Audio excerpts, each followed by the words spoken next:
Hello. Very nice. Oh, there we go. Hi, everybody. So, Ethan, thanks a lot for joining. Ethan is the president and CEO of Magnets. And Magnets doing some great work in helping with smart industrial automation, IoT. We heard from the panel earlier from Mike O'Donnell. So, Ethan, what's going on from your perspective with innovation in manufacturing? Can you just give some high-level history, future, that type of thing, remarks? Yeah, so when we look at manufacturing, and what we do, right, we serve mostly the small and medium manufacturers in Northeast Ohio. And what you heard from Mike and others that we've worked with and partnered with are the types of hands-on things we do. But doing that work, we also get to see all these companies, get to talk to them, get to talk to community leaders, all of the above, to try and figure out what does the industry need for the next 10 years? How are we going to continue growing? How are we going to continue strengthening? Obviously, smart manufacturing, IoT, all of these things are critical to that success, but it's also more than that. So we look out and we say, look, it's talent, figuring out how to get talent in new and different ways. I know you've talked about talent today, integrating technology, having maintenance, having folks that can think about technology in new ways, that's all part of the talent puzzle. The second big bucket is the technology adoption puzzle, which itself is a form of innovation, but it's also, in and of itself, really critical to increase that productivity of all of our companies, have them stay on the cutting edge. Nice event title here. And then it's something that we really need for international competition as well. The third bucket is new products, right? The third product is innovating new products, whether you integrate sensors in them or not, keeping your product lines going and fresh, very important. And lastly is leadership, and I'm pleased to be joined by John here, who clearly is a leader in this field, as I know many of you are in the audience, the idea being that leaders need to step up and do more stuff like this, need to collaborate so that the ecosystems can work well and support people, but also individual leaders inside companies actually need to take the risks. They actually need to invest in their people, in the technology, in that new innovation. So that's when we talk about leadership. It's these four things that we kind of group and look at, and we actually measure these to the extent you can measure such a thing as leadership. But I want to highlight one thing. We created an Industry 4.0 index a couple years ago to track over the years how are people doing in adopting technologies like this. It's the only thing we know of out there that actually asks the question, for example, are you using connected devices? And we get a sense out of hundreds of company leaders what they're doing. And none of you will be surprised that that number is very, very low. I'm talking like 15-ish% of folks that say, yeah, we're using this on our shop floor or in our products. The interesting thing about that is that's about collectively with other, 3D printing, other Industry 4.0 technologies, we saw an 80% increase over a 3-year time span. So companies that are doing this are adopting more, and that's great, but there's still this huge number of companies that haven't jumped on board to even start thinking about what it could mean for their products or for their shop floor. So that's kind of the state of manufacturing, which is why we need to help all of our manufacturers, startups or not, do more of this for the sake of their own longevity here and for the sake of the region to be able to continue creating these jobs, which in Ohio is really half of our economy. Half of our economy depends on these manufacturing jobs. So this is existential for the region that we do this. So, great, go ahead, John. Those of you, many of you know Magnet, those of you who do not, it's very special and very special to this region, especially in their new facility. If you haven't been there, go there. It's a gem for Cleveland. Do any other cities of our size have something like this that you're aware of? No, I don't think so. Not certainly for the purpose that we designed it for, which is we do our prototyping. It's kind of a pale, it doesn't live up to the prototyping shop at your place, but we are helping with a lot of industrial companies doing their sort of prototyping, automation, these sorts of things, but then we're bringing thousands of students in, which is why we designed it. We could have put a shop anywhere. Thousands of students that get hands-on experience. They build a little car. They're experiencing the types of things that technologies that companies need before they're even considering it as a career. So that doesn't exist. Yeah, I was talking to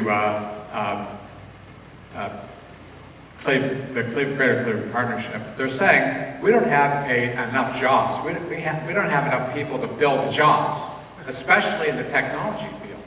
And something like what you're doing and some of the other things we talked about here is very special for this community because that's how we're going to grow. Thank you. And I will say, it's the manufacturers that designed and built all that, right? They paid for it, they put it in, like, this is the quiet, I would say largesse, but it's also the quiet backbone of manufacturers here. Kind of like IoT, they all need it, they might not see it. It's like our community. Everybody benefits from manufacturing, even though they don't necessarily notice it every single day. Yeah, you know, excuse me, everybody's talking about, robotics, AI, it's going to take jobs away. It's exactly the opposite. It's going to create more jobs than it takes.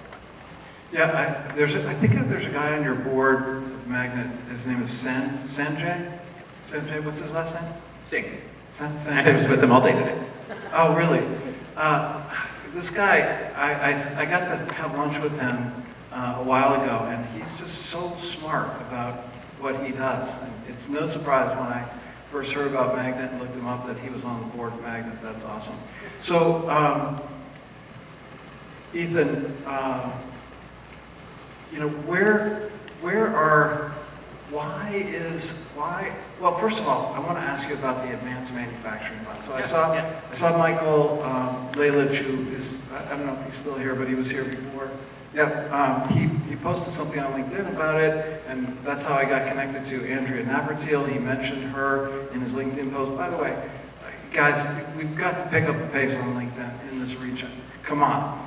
It's just a huge opportunity for us to get the word out about what we're trying to do. So Michael did this post about the Advanced Manufacturing Fund. I reached out to Andrea. She invited me down for a tour. She's phenomenal. It was an incredible tour. I loved it so much. So talk about the AMF. So in the world of physical product entrepreneurship, any of you who are in it know that it's actually really quite hard to raise funds.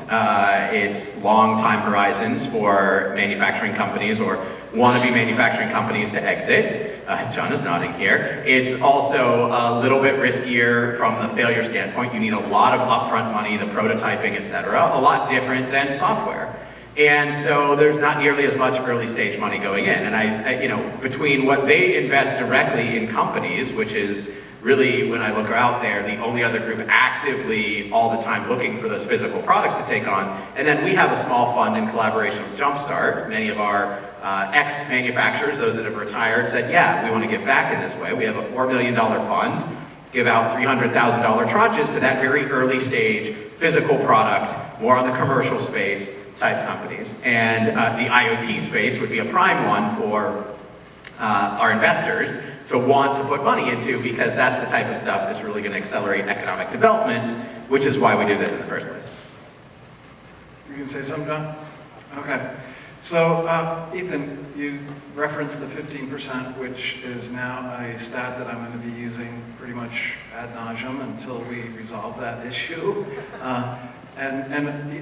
What is the percentage, would you say, of companies that should be doing advanced manufacturing? Well, doing some advanced manufacturing, 100%. Doing IoT connected devices, I mean, it's got to be 90% plus. I mean, this is not there are some technologies out there that have been hyped and said everybody needs them. It's going to totally replace manufacturing, think 3D printing. And I was like, yeah, all manufacturers could use this technology, but it's no time soon going to be the thing that replaces everything. Everybody's going to have a use for it, but maybe not going to revolutionize their business. IoT, on the other hand, absolutely the opposite. Everybody needs to be connecting. It's the same as robotics. Everybody needs some form of robotics in their shop. Like, that is the future. And it doesn't matter how they're, you know, not everybody's going to use it in the same way. So it's not a one size fits all. But using your data for something useful on the shop floor or in your products are both critical for everybody. You know, I heard the statistic today about Ohio is number 3 in manufacturing. But California's number 1, but a lot of it is computers. Texas is number 2, but a lot of it is refinement. If you take diversified manufacturing, you could make the case that Ohio is number 1. I actually just saw this data for the first time. We actually were doing some data to figure out, you know, what are the sorts of companies that should move here, and what reason would they have to come here? And so the first place you look is you take all these different sub-segments of manufacturing and you say, well, what's their concentration versus the other ones here? And as you said, in most categories, excepting those couple, right, we're number 1, 2, or 3 in Northeast Ohio alone in terms of concentration. You say, okay, well that's all well and good, that just means we're concentrated. We are 1, 2, and 3 in the amount of stuff we actually produce in those industries across all of these other much larger, MSAs and things like this. And it actually surprised me because I knew that the numbers we had were high. I just assumed when you said California and Texas, they just produced everything, but you're right, they don't. They make a lot of stuff, but we make those parts, pieces and parts for all of these companies, we make more of it than anywhere in the world. I'll give you another stat. So look at a map of Ohio and look at the 88 counties. That tiny little thing called Cuyahoga County. The GDP of Cuyahoga County is bigger than 13 states. It's bigger than West Virginia. Just Cuyahoga County. If you take Northeast Ohio, it's bigger than 35 states. If you take Ohio, it's bigger than all except the 42 states. I mean, we have a powerhouse here, but we're insecure. We don't shout it. I'll throw one more that I enjoyed on this one. So if you take, let me just get this right. If you took America's manufacturing economy, just the GDP of all of America, and you compared it to the GDP of countries in the world, it would be number 8. Not their manufacturing, it would be the 8th largest country in the world.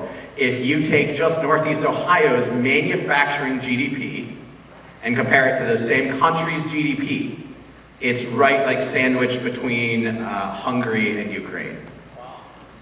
Just Northeast Ohio's manufacturing capabilities. Yep.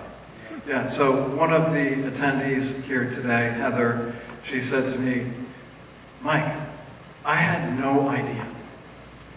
That's a problem. We got to solve that problem. Come on. It's such a huge opportunity. And when I just moved back here from Boston, I lived here for 20 years and then lived in Boston for 8 and was very happy to move back here for a number of personal reasons. When I walked the streets of Cleveland, when I first got here in September, it was a beautiful September day. There was not, and I was on Euclid Avenue, which is a main thoroughfare. There was not one car on the entire street at 2 o'clock in the afternoon. There were only 2 people on the sidewalks. This was startling to me coming from Boston where people are beeping their horns and, it's just so crowded. So, not only do we have to keep these manufacturers from, failing because they're not adapting, but we have to bring companies here so that we can start getting more traffic and more people. And, I don't know, it just seems like there's a huge opportunity here. Could you comment on that? I don't know. I'll take one more statistic. You'll take that with you. You put a compass needle on Playboy, and you take a 600-mile radius, you're within 60% of the US population and 80% of the Canadian population. We're right in the center of everything. Low cost of living, we know all this stuff. We have all this entertainment, sports. We're the largest city with 3 major sports teams. I mean, and the arts and the playhouse and everything else. We don't have to talk about that, but we have a lot of resources we just don't talk about. I'm out of statistics. Yeah, me too. Okay, so I want to comment on that. So your questions around attraction and things like this. Look, manufacturing, you all know, all these technologies, they're not taking manufacturing jobs, but they're also not going to suddenly see a 2-3x, right? We're not going back to a supposed golden era of the 1970s employment with inefficient plants. Like, that's not going to happen. What can happen is steady growth, wage increases, supporting our economy, growth in all of our companies. That's what we want to see. And we want to see productivity go up, and we want to see IoT enable all of that. That being said, where are the jobs? Because clearly most of them are not on the Euclid corridor anymore. There are plenty of actual manufacturers very near to here that are still thriving, but not nearly as much as they were. So then they have a question of space. Where are manufacturers going to move if they came here, or just moving? Are they going to come from our job centers, which are largely in our suburbs, to places, say, in the city where all the people that could fill those jobs are? And what does that take? And there are some really cool things going on in the city of Cleveland around space, around site development, some big pockets, some funds that the city has put toward this. And it are large acreage sites that used to house manufacturing that could again, and they're being targeted. That's not an easy thing to do. You don't just go out and say, hey, do you want to move your very difficult to move manufacturing facility? But that once in a generation, folks that need a new facility, if we as a community, which we are doing, create and remediate these brownfields so that they have nice, new, ready to plug in space, there's a good chance that you do get to see more manufacturers kind of after a generation move back here to be able to take advantage of that talent, which maybe not Euclid because there are too darn many lights on Euclid, but maybe on the other streets we'll see some actual traffic. Well, yeah, and so one of the things that I want to do is I want to go out to California and try to find some of those IoT companies in California that are not necessarily thrilled with being in California right now because of whatever reason, and say, hey, why don't you come to visit Cleveland? Just come for a weekend, or Thursday, Friday, Saturday, and we'll take you around. I just have a feeling that we can get some of them to move, and maybe they don't move their headquarters, but maybe they move their production. So if they get an order for 100,000 IoT wearables, they can build prototypes and so forth there, but they do that production in Lorain County, for example, or Solon, or someplace like that, like Coax. So I really think that that's a realistic thing. What do you guys think? Yeah, I was very excited to hear about the coax thing bringing all that manufacturing from China back here. And that's only the beginning. I think, right?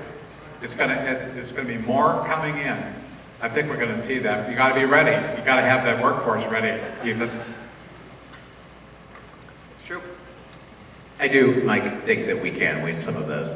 I don't think our future is going to be made by all the wins that we get for people moving here. I think it's much more a play of getting existing companies, existing startups to grow and or purchase other companies and move them here, because this is a better place to be than wherever they're located. We certainly don't want the opposite happening. I think that's going to be your larger amount of growth that occurs here, but I think that it doesn't hurt to try and get everybody from everywhere to see this as a location that they want to move. And I like your idea of if you start small here and you put an outpost here and your customers and your population are near here, I think that's something that we overlook. IoT is often going to serve, it can be a standalone, but it's often IoT companies, right? They're going to serve manufacturers, and there are so many customers right here. So we, when we think about attraction, we say, well, what are your natural strategic advantages? Well, having your customers in proximity has got to be a pretty high one. That's right. One of the things I'd like to see in this ecosystem is the early stage funders like North Coast Ventures and Jumpstart and others are seeding software companies. And because it's easy and there's a quicker path, I would really, because we have such a manufacturing base, I wish that I would hope there could be a group that could formulate funding for manufacturing, because that's where our legacy is here. We hope when our $4 million AMF fund ends, we did $2 million, $4 million, we hope to get, obviously the size of those other organizations is much larger. Like, that is the goal, is demonstrate a path toward economic development and return at the same time, so that more people do exactly that. I think that is a regional priority, and there's not enough money for anybody in that space, but if we were to think as they did 40 years ago with Primus and stuff, and think about how are you investing, I would hope they would say, yeah, we really should be beefing up the manufacturing capabilities, because, by the way, you also have a higher chance, what's the dirty secret in startups, right? They're going to get sold. And there's no reason why a software company that gets sold wouldn't go wherever it would go. But if a manufacturer starts here, starts locally producing, their supply will be here, so they're stickier. We can get them to stay here, and then we can get them to grow the jobs right here. And so I think that's a really good thing and smart thing to do if we were to ever create something big like that again, to invest in companies that would keep jobs here. Well, a good example is Primus-funded Steris. You know, the back-of-an-envelope idea, and look at what Steris means for this economy. And you can see other manufacturers and other things that are here and building here in Northeast Ohio. So we need to focus on that. It's definitely a focus area. Hey, Bob or Rachel, could you see if Crystal is around? That would be great for her to pop in.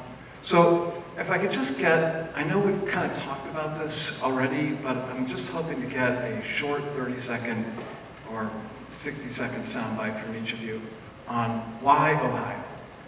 Why should people be tuned in to what's going on in IoT in Ohio? In 30 seconds or less. Okay, so I think it's the best place to start a manufacturing company, and I'll tell you why. Low cost of living. That is, I mean, for an entrepreneurial company, a startup, to have a low cost of living. So, I can't imagine doing a startup in California. I really can't, with a high cost of living. You've got 2 strikes against you right before you start. We have infrastructure here. We have suppliers, and having an innovation company like we do with prototyping and everything else. And you know this, Ethan. I mean, if we need steel, if we need, aluminum extrusions, if we need sensors, there's somebody in Cleveland that has that. You can't go to Dallas and get that. You really can't. You can't do that in Atlanta. You can't, right? I don't think you could do it much in California. So this is a great place to really start something. I can't think of a better place. Ethan? Yes, and customers, as I've already mentioned, ecosystem, what's here.